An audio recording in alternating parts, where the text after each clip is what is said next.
Magandang araw mga kahabi. Ngayon po ay i-announce ko dahil birthday month ko ngayon. I-announce ko po sa inyo yung aking pasasalamat sa inyong mga pagbati. Dahil nga July ngayon at birth month natin, gusto ko pong magpamigay. Ito po ay talagang gusto ko talagang gawin.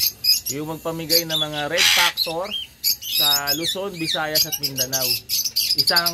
Bali tatlong visual na Red Factor po yun na gusto kong i-raffle sa darating na February. Kasi heart month, pula yung Red Factor, doon natin siya i-raffle. Para magkaroon din tayo ng pagkakataon na malikom yung inyong mga raffle entries na free nating ibibigay sa lahat ng top fan natin. No? Sa bawat top fan ng page ng Habi ni Daddy, ay bibigyan ko po kayo ng isang raffle stub. Kayo mismo ang magpiprint. Papakita ko na lang sa inyo yung format kung ano yung itsura ng ipiprint nyo. Lagay nyo ng pangalan, lagay nyo ng cellphone number, ng address, tapos iraraffle natin yan sa February para magkaroon kayo ng chance na magkaroon ng mga Red Factor African Lovebirds natin. Visual po yung ipamimigay natin, and sasamahan din natin ng pamares na ibang mutation, kamukha ng Opaline Tail Palo, Opaline Dilute, na pwede nyong i-cross dun sa Red Factor para gawin siyang base mutation para magkaroon po kayo ng chance na magkaroon ng ganung mga ibon. Ang problema lang natin yung shipping, no? Yung shipping cost nung pagka kinakagat nila yung teko ko may tutulungan ako pagka sinip natin yan sa Luzon kung malayo at sa Visayas, Mindanao kung malayo kayo, medyo malaki yung magiging cost ng shipping, no? Umaabot ng minimum fee na ginabayaran natin dyan, nasa 5 to 6,000. Ayoko namang ipa-shoulder sa inyo yung cost na yan. Kaya lang, dun sa cost pa lang na Red Factor, panalo na kayo mga kahabi. Pag pinarapol natin yan, nagkakahalaga po ang Red Factor ng 15,000 pataas. No, hindi pa po yung proven. Yung mga yung iba namamatay pa, no? Yung sa atin na linyada, nakita niyo naman po, napapamature na natin. At soon gagamitin na rin natin yan sa breeding.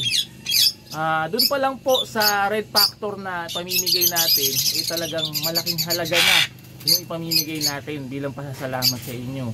Ngayon, yung shipping cost na abot ng 15 to 18,000 ay kaya ba nating pa-shoulder dun sa mga kahabi natin? Paano kung wala din naman na ipang shipping cost? So, hindi nyo makukuha yung ibon na premyo nyo, sayang naman.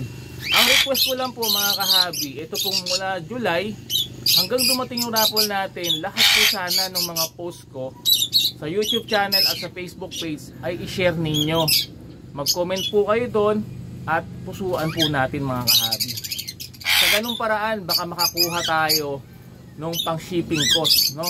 Kasi sa ngayon ang kinikita natin sa mga page natin at saka sa YouTube channel ay nasa yung page natin nasa $40 lang per month. Ganun lang po kalaki, so magkano lang po yun. Tapos yung YouTube natin nasa 1,500 na lang per month. Doon lang po yung paraan para na pwede natin pagkunan ng shipping cost, no? In case na taga-malayong lugar yung mananalo, lalo na sa Visayas, Mindanao, sigurado na may shipping cost yan. Sa papeles pa lang, ang laki na ng gastos pag naglakad, nagpa-process po tayo niyan. So yun sana mga kahabi, tulungan niyo po ang Habi ni Daddy na matupad natin yung layunin na makapagbigay tayo ng Red Factor para sa mga kahabi natin. Luzon, Visayas at Mindanao, tigiti isang visual Red Factor plus pamaris po doon ang irarapol natin sa darating na February. Heart month naman yung inyong mga magiging entries. Sino makakasali dyan? Una yung mga top fan natin. Tigis-isang raffle stub na po para sa inyo. Yung mga kumukuha sa atin ng ibon, bawat 1,000 worth ng deal natin ay isang raffle stub po yun. Ipapakita ko po sa inyo yung format na gagawin ninyo. I-print nyo po yun mga kahabi, ipadala nyo po sa akin, gupitin nyo na rin. Tapos lalagay natin yan sa isang lalagyan na yung palalagyan ng draw ng raffle entries ninyo. Tapos i-draw natin yan ng live sa sa darating na February. So sana tulungan niyo po ako na makalikom tayo ng pang-shipping cost, pang-shipping fee, para sa ganon ay matagumpay nating may sakatuparan ang layunin ito ng inyong lingkod sa Hobby ni Daddy. Salamat mga kahabi sa inyong pagdating muli. God bless po sa inyong lahat.